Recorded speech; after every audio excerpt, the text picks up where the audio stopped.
tel est celui qui acquiert des richesses injustement. Au milieu de ses jours, il doit les quitter. Et à la fin, il n'est qu'un insensé. Parole de Dieu. Amen. Ce matin, bien-aimés frères et sœurs, nous allons parler d'espérance. Mais il faut dire avant tout qu'il y a une grande différence entre espoir et espérance. L'espoir n'est pas l'espérance. L'espérance n'est pas l'espoir. L'espoir est de dimension humaine, relative avec l'existence matérielle, émotionnelle et intellectuelle de l'homme. Par contre, l'espérance est d'ordre divin. L'espérance est transcendantale. Si l'espoir est tourné vers un avenir situé dans une vie humaine, un avenir limité dans le temps, eh bien, l'espérance est plus profonde. L'espérance va au-delà de la vie humaine. Et plus loin, nous allons le voir, on parle d'espérance universelle. Une espérance qui va au-delà de cette vie sur cette terre. Parce que l'espérance est attachée à Dieu. On dit, bien-aimés frères et sœurs, que l'espérance révèle une certaine confiance dans la bienveillance, dans les ressources de l'être humain, l'espoir. C'est une confiance dans les ressources de l'être humain. C'est ça l'espoir. Mais par contre, l'espérance est liée à un événement qui contraire à l'espoir auquel on recourt quand c'est nécessaire. L'espoir est modeste, l'espoir est sans doute nécessaire à l'homme. L'espoir est nécessaire à l'homme pour qu'il surmonte les épreuves que la vie lui propose. Vous faites face à des moments difficiles et vous espérez à un changement. On dit ici, on parle d'espoir. On parle d'espoir parce que si vous vous laissez accabler par les épreuves sans garder espoir de quelque chose, eh bien, vous allez mener une vie triste. L'espérance, lui, c'est un espoir qui est déjà possession. Vous espérez à quelque chose et déjà vous vous rendez compte que vous l'avez. C'est l'espérance. Et ce n'est pas sans raison qu'on dit que l'espérance, elle est proche de la foi. Quand nous lisons Hébreux chapitre 11, verset 1er, il est dit « Or, la foi est une ferme assurance des choses qu'on espère. » Voici la partie de l'espérance. La foi est une assurance des choses qu'on espère. Ça, c'est l'espérance.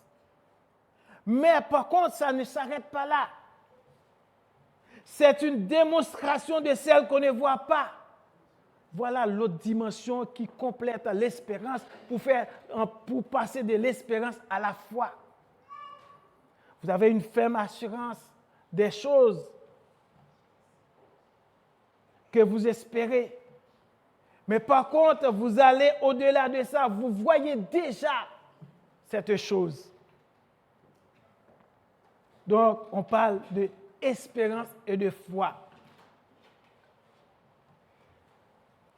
Dans les dictionnaires bibliques, on définit l'espérance ainsi.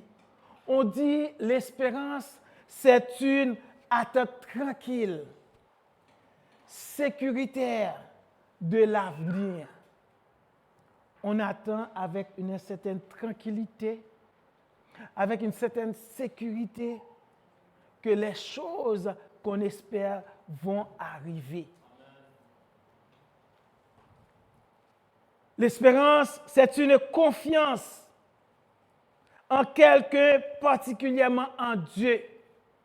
Quand vous placez votre confiance en Dieu, vous commencez déjà à espérer. En d'autres termes, bien-aimés frères et sœurs, ce matin, on peut dire que l'espérance, c'est la patience ferme, endurante, tournée vers les promesses de Dieu. L'espérance, c'est la patience tournée vers les promesses de Dieu. On ne peut pas parler d'espérance, bien-aimés frères et sœurs, ce matin, si on ne fait pas allusion aux promesses de Dieu.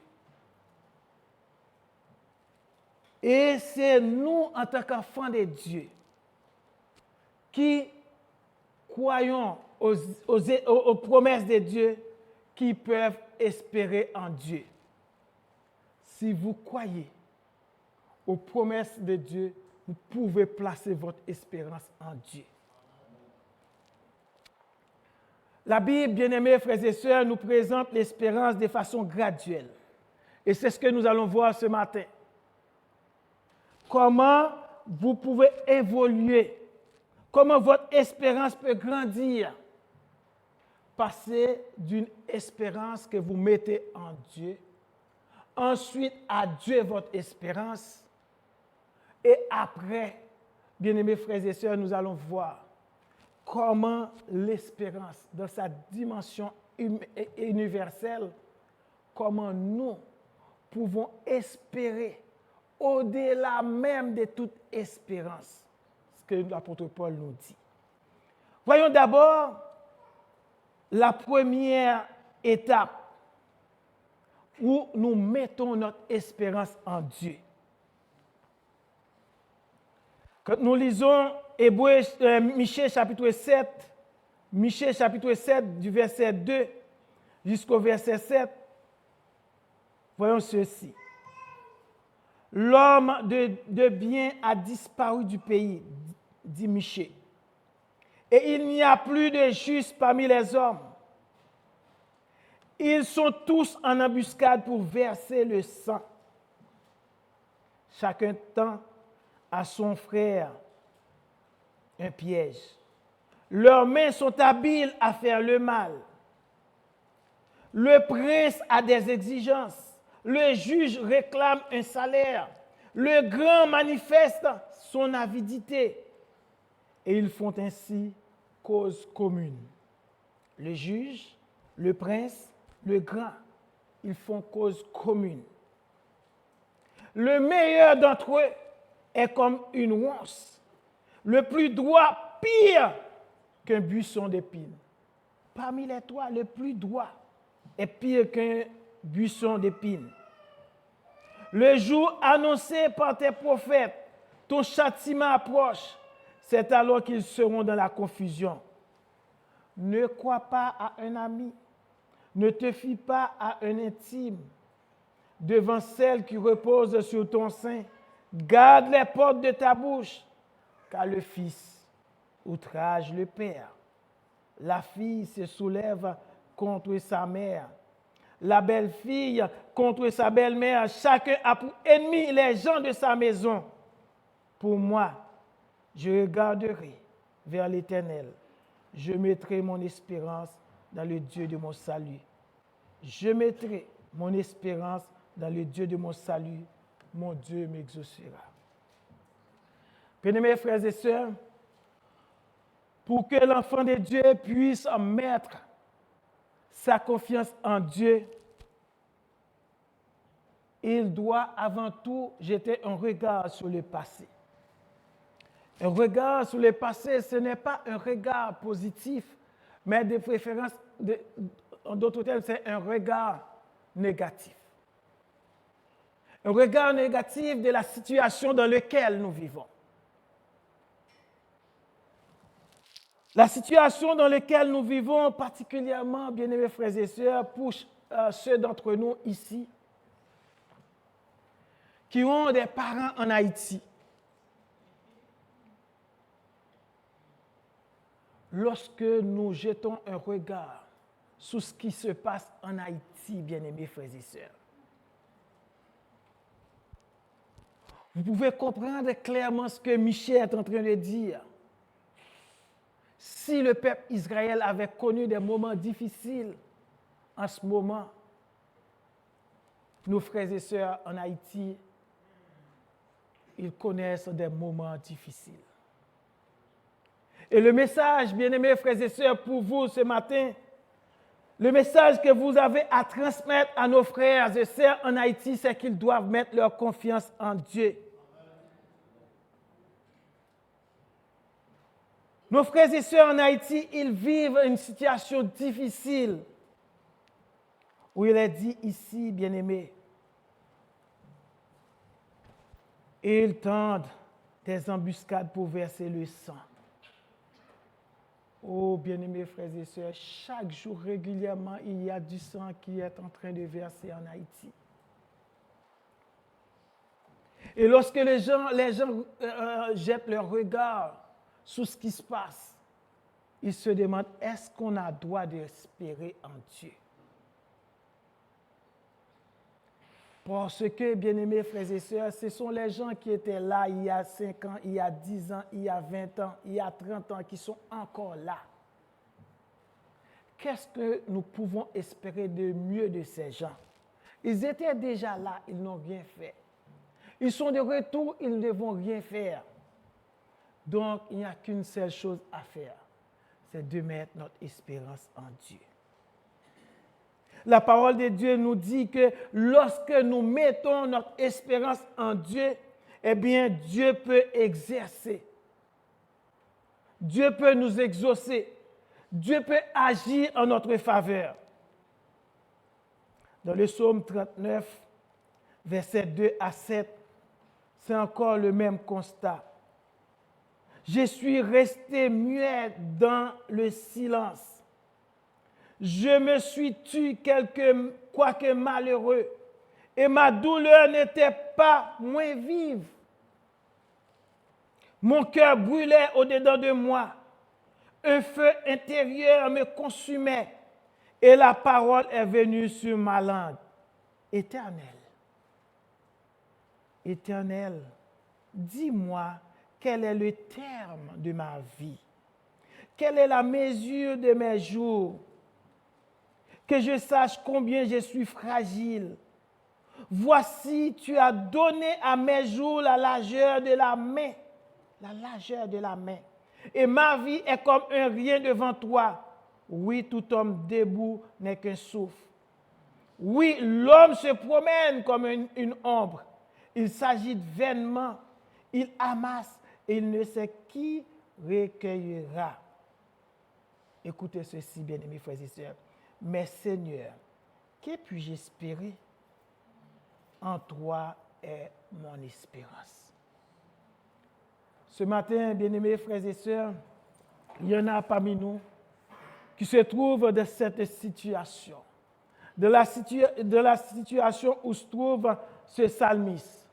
C'est quoi cette situation, bien-aimés frères et sœurs? Il l'a dit clairement ici dans le texte. Il était malheureux. Il était malheureux. Et il vivait dans la douleur. Ce matin, bien-aimés frères et sœurs, cela fait des mois, cela fait des jours, cela fait des années depuis que vous êtes malade. Vous ressentez des douleurs. Le diagnostic est certain, mais la guérison, vous ne le voyez pas. Vous continuez à prier, prier, prier, prier. Et vous avez l'impression, comme dit le psalmiste ici, que votre vie, voici, tu as donné à mes jours la largeur de la main. C'est comme si votre vie est réduite à quelques jours, à quelques mois, à quelques années. C'est comme si votre vie n'est rien devant Dieu. Parce que vous souffrez. Parce que les douleurs sont atroces. Parce que vous vivez dans des difficultés où vous ne voyez pas l'issue. Certainement, vous posez la même question que le psalmiste. Que puis-je espérer encore? Après tant de prières, que puis-je espérer encore? Après des mois, des années de maladie, que puis-je espérer encore? Est-ce que je peux espérer à la guérison? Mais ce matin, bien-aimés frères et sœurs, Dieu vous dit, mets en lui votre espérance. Et pour 2025, lui, il agira.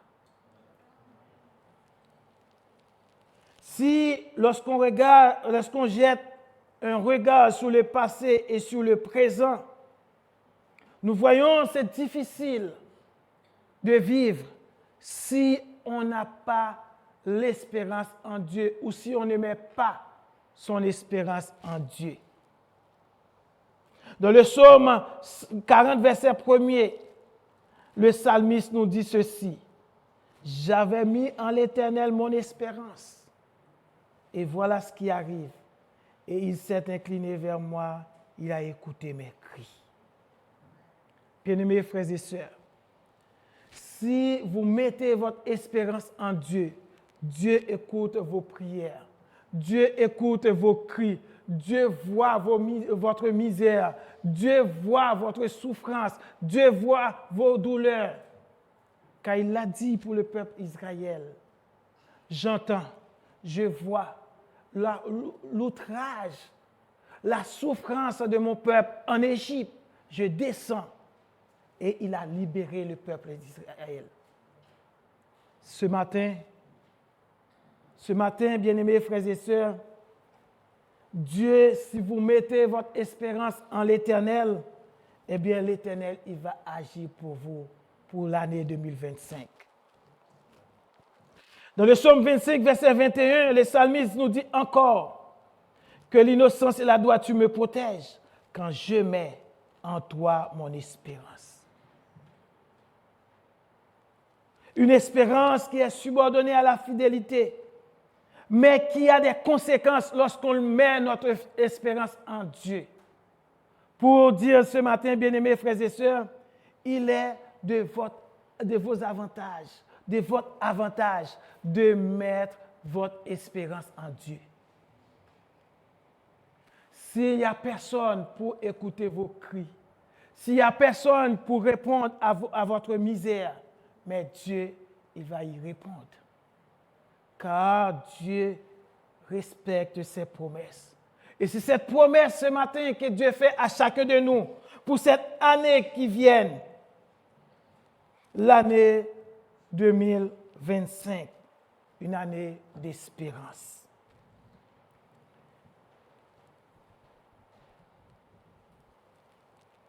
Dans le psaume 62, verset 5, le psalmiste nous dit, « Oui, mon âme, confie-toi en Dieu, car de lui vient mon espérance. »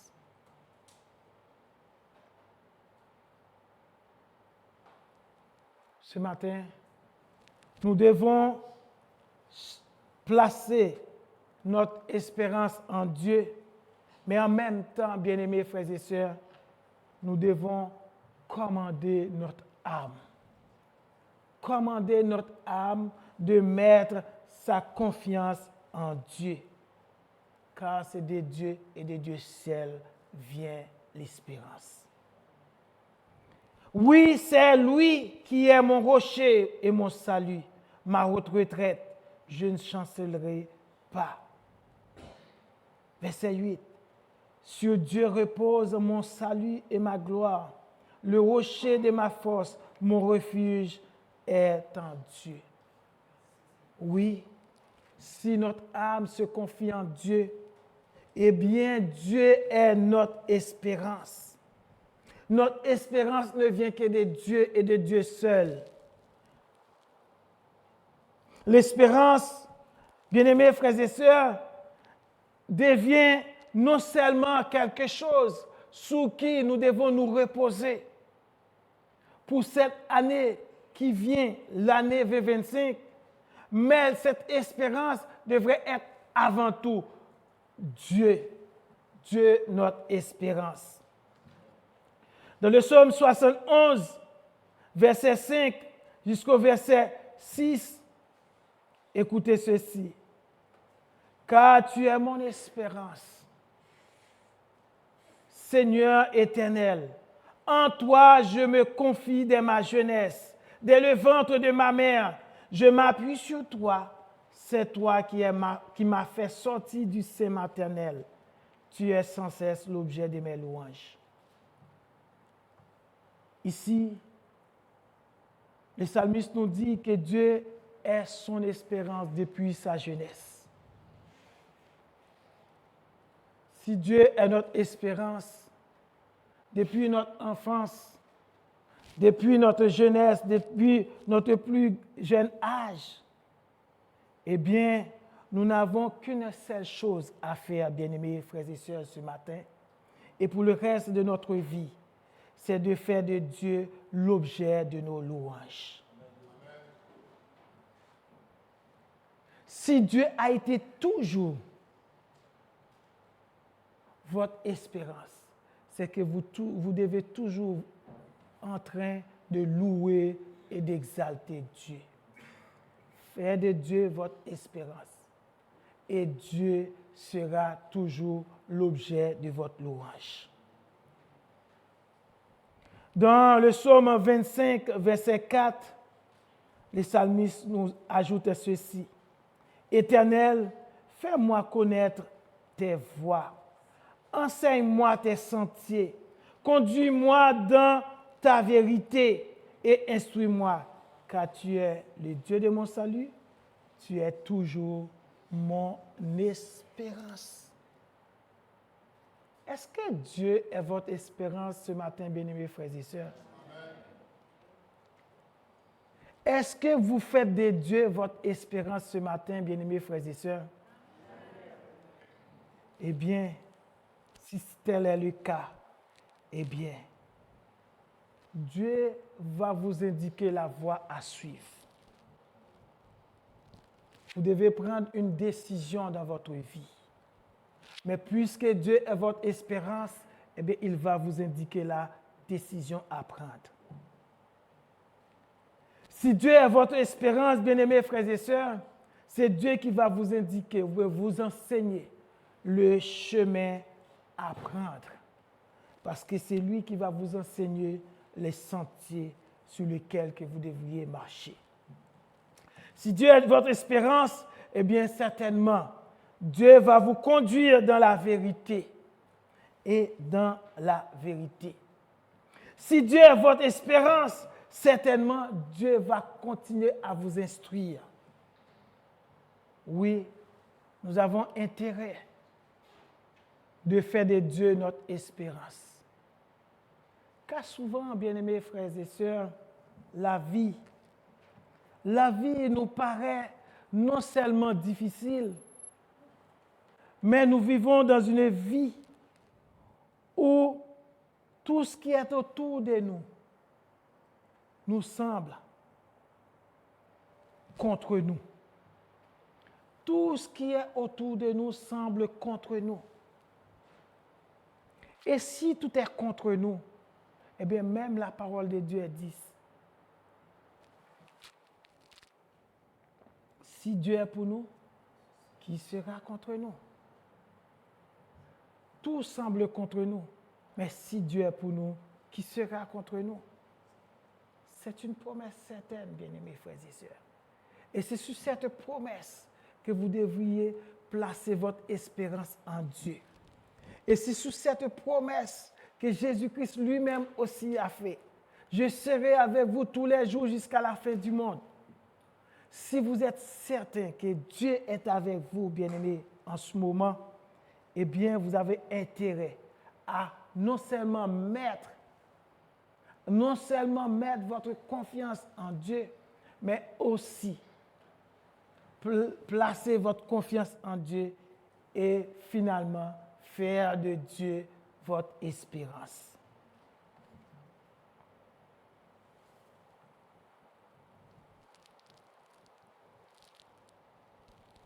Dans 1 Timothée chapitre 1er, verset 1er, l'apôtre Paul l'a dit, Jésus, notre espérance.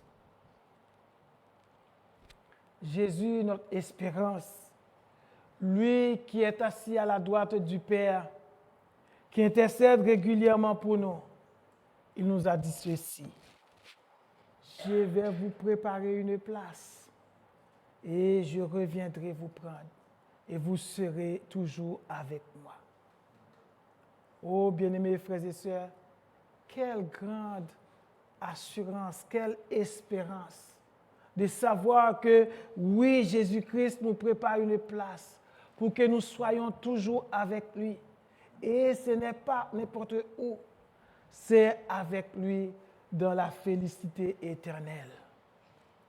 Il dit là, il n'y aura plus de pleurs, plus de pleurs, plus de douleurs, plus de souffrances, plus de maladies. Et la mort ne sera plus. C'est ça la promesse de notre Seigneur Jésus-Christ. Il va venir nous chercher et nous serons toujours avec lui dans l'éternité bienheureuse. Ce matin, bien-aimés frères et sœurs, pouvez-vous comparer vos douleurs à l'espérance en Dieu? Pouvez-vous comparer votre souffrance à l'espérance en Dieu? Pouvez-vous comparer vos difficultés, vos problèmes à votre espérance en Dieu? Certainement, vous pouvez le constater par la foi que votre espérance en Dieu est au-dessus de vos problèmes, de vos douleurs, de vos difficultés. Car il est le Dieu qui dit et la chose arrive, qui ordonne et elle existe. Et ce Dieu éternel, fort, grand et puissant, il tient ses promesses. Dans Colossiens chapitre 1er, verset 27, l'apôtre Paul nous dit, à qui Dieu a voulu faire connaître quelle est la glorieuse richesse de ce mystère parmi les païens, savoir Christ en vous, l'espérance de la gloire. Si Christ est en vous, eh bien, votre espérance n'est autre que l'espérance de la gloire. Non seulement vous allez louer Dieu, glorifier, exalter Dieu, parce que Dieu est votre espérance. La parole de Dieu nous dit dans Romains chapitre 8 que l'espérance est immense et toute la création est intéressée à l'espérance. Ce n'est pas simplement l'homme qui est intéressé à l'espérance, mais aussi toute la création. Car, verset 20, car la création a été soumise à la vanité, non de son gré, mais à cause de celui qui l'y a soumise, avec l'espérance qu'elle aussi sera affranchie de la servitude de la corruption. Oui, la création espère qu'un jour, qu'elle sera affranchie, libérée de la servitude de la corruption, pour avoir part à la liberté de la gloire des enfants de Dieu. Oui, voilà l'espérance qui attend chacun de nous et qui attend aussi la création. Or, nous savons que jusqu'à ce jour, la création tout entière soupire et souffre les douleurs de l'enfantement. Et ce n'est pas elle seulement, mais nous aussi, qui avons les prémices de l'Esprit, nous aussi nous soupirons en nous-mêmes, en attendant l'adoption, la rédemption de notre corps. Car c'est en espérance que nous sommes sauvés. Car c'est en espérance que nous sommes sauvés. Vous comprenez ce matin, bien-aimés frères et sœurs, vous ne pouvez pas vivre sans mettre votre espérance en Dieu. Vous ne pouvez pas vivre sans espérer en Dieu, sans faire de Dieu votre espérance. Car en espérance, vous êtes sauvés. En espérance, vous êtes sauvés. Et vous comprenez qu'il dit en espérance, vous êtes sauvés. Et c'est par la foi que vous êtes sauvés. Or, l'espérance qu'on voit, Ce n'est plus espérance. C'est qu'on voit, peut-on l'espérer encore? Oh, bien-aimés frères et sœurs, ce matin, vous voyez les circonstances de la vie et vous mettez votre confiance en Dieu. Et vous commandez à votre âme de se confier en Dieu parce que Dieu est votre espérance. Et maintenant, Dieu va continuer à vous faire grandir en espérance. Et qu'est-ce qu'il dit ici? L'espérance qu'on voit n'est plus espérance. Donc, vous devez espérer encore plus encore. Votre foi devrait affermir davantage. L'espérance qu'on voit n'est plus espérance. Donc, il y a autre chose à espérer en Dieu. Ce qu'on voit, peut-on l'espérer encore? Oh, continuez à mettre votre espérance en Dieu. Continuez à faire de Dieu votre espérance. Continuez à marcher dans l'espérance en Dieu.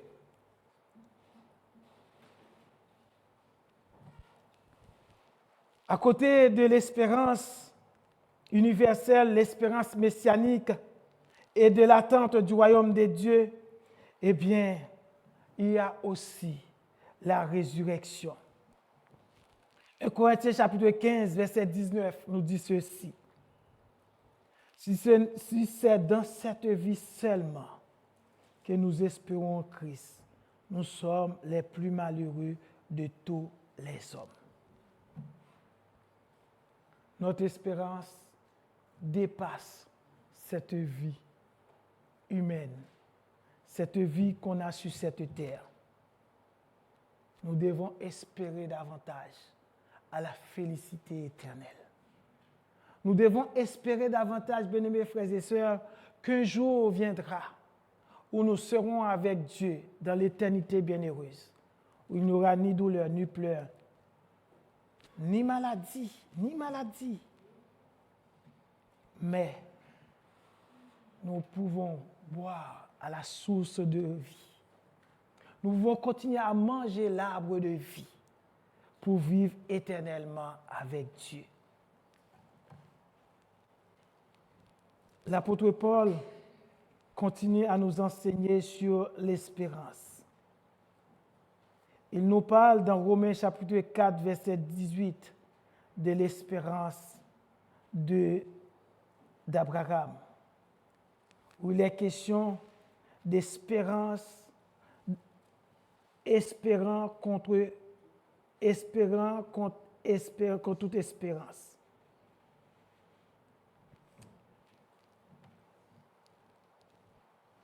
Je lis pour vous. Je t'ai établi Père de grand nombre des nations. Il est notre Père devant celui auquel il a cru, Dieu, qui donne la vie aux morts et qui appelle les choses qui ne sont point comme si elles étaient. Dieu donne la vie aux morts et Dieu appelle les choses qui ne sont point comme si elles étaient. Que la lumière fût et la lumière fut. Verset 18. Espérant contre toute espérance. Il crut en sorte qu'il devint père d'un grand nombre de nations, selon ce qui lui avait été dit, telle sera ta postérité. Et sans faiblir dans la foi, il ne considéra point que son corps était déjà usé, puisqu'il avait près de 100 ans et que Sarah n'était plus en état d'avoir des enfants. Il ne donna point par incrédulité au sujet de la promesse de Dieu. Il ne douta point par incrédulité au sujet de la promesse de Dieu, mais il fut fortifié par la foi, donnant gloire à Dieu et en la pleine conviction que ce qu'il promet, il peut aussi l'accomplir. Ce que Dieu promet, Dieu peut l'accomplir. Et Abraham ne doutait pas de la promesse que Dieu l'avait fait. Non, Abraham ne s'était pas douté. Ce matin, nous devons mettre de côté tous nos doutes, mais de préférence, garder l'espoir, l'espérance dans les promesses de Dieu. L'apôtre Paul nous dit que Abraham espérant contre toute espérance. Nous avons déjà vu ensemble qu'il y a quelque chose qui dépasse l'espérance. Et si, nous dit le texte, l'espérance qu'on voit n'est plus espérance, ce qu'on espère, peut-on encore l'espérer? Donc, il y a quelque chose au-delà de l'espérance. Et cette chose qui est au-delà de l'espérance nous permet d'espérer contre toute espérance. Espérer contre toute espérance. Et traduction littérale, là, t'as dit non, contre espérance, croire avec espérance. Espérant contre toute espérance ce matin. C'est à cela que Dieu nous interpelle ce matin, bien-aimés frères et sœurs. Vous ne voyez pas l'issue. Vous ne voyez rien. Mais Dieu vous dit ce matin, il est fidèle. Il va tenir sa promesse, ses promesses. Mais à vous de continuer à espérer. Continuez à espérer, même si vous ne voyez pas vers quoi placer votre espérance. Placez votre espérance en Dieu, parce que Dieu, il est éternel. Placez votre espérance en Dieu, parce que si vous placez votre espérance en Dieu, certainement, vous pouvez voir comment Dieu il va agir dans votre vie. L'année 2025 arrive à grands pas.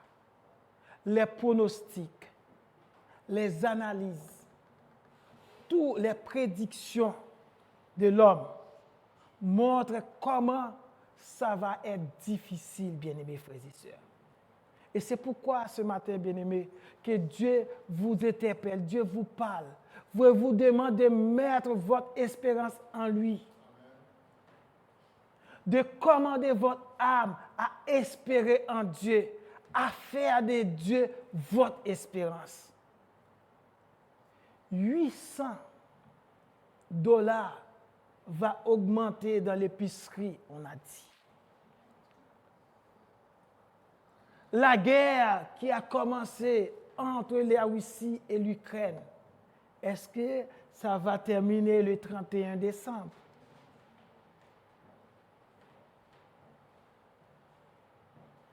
La guerre entre Israël, Gaza, la Syrie, Liban, est-ce que ça va terminer 31 décembre? On ferme les frontières partout. Le président américain annonce déjà combien il va mettre augmenter les taux à 25%. Et les différents premiers ministres sont ébranlés par cette annonce. Ils demandent qu'est-ce que nous allons faire. Oh oui, il faut fermer les frontières, empêcher que... Oui, les choses s'annoncent déjà difficiles. Mais ce matin, bien-aimés frères et sœurs, le Dieu omniscient, le Dieu omniprésent, le Dieu omnipotent envoie ce message à ses enfants qui sont présents ici. Il vous dit fermement, bien-aimés frères et sœurs, ce matin, comme le psalmiste, comme l'apôtre Paul, comme Michée, comme Jérémie, il faut que vous mettiez votre confiance en Dieu. Dieu envoie vous dire ce matin, bien-aimés frères et sœurs, il faut commander à votre âme d'espérer en Dieu. Dieu vous dit ce matin, bien-aimés frères et sœurs, de faire de Dieu votre espérance. Il accomplira ses promesses dans votre vie et il fera de vous non seulement son héritier, mais vous pouvez faire de lui-même l'objet de vos louanges, l'objet de votre gloire, car il est votre espérance et que Dieu vous bénisse.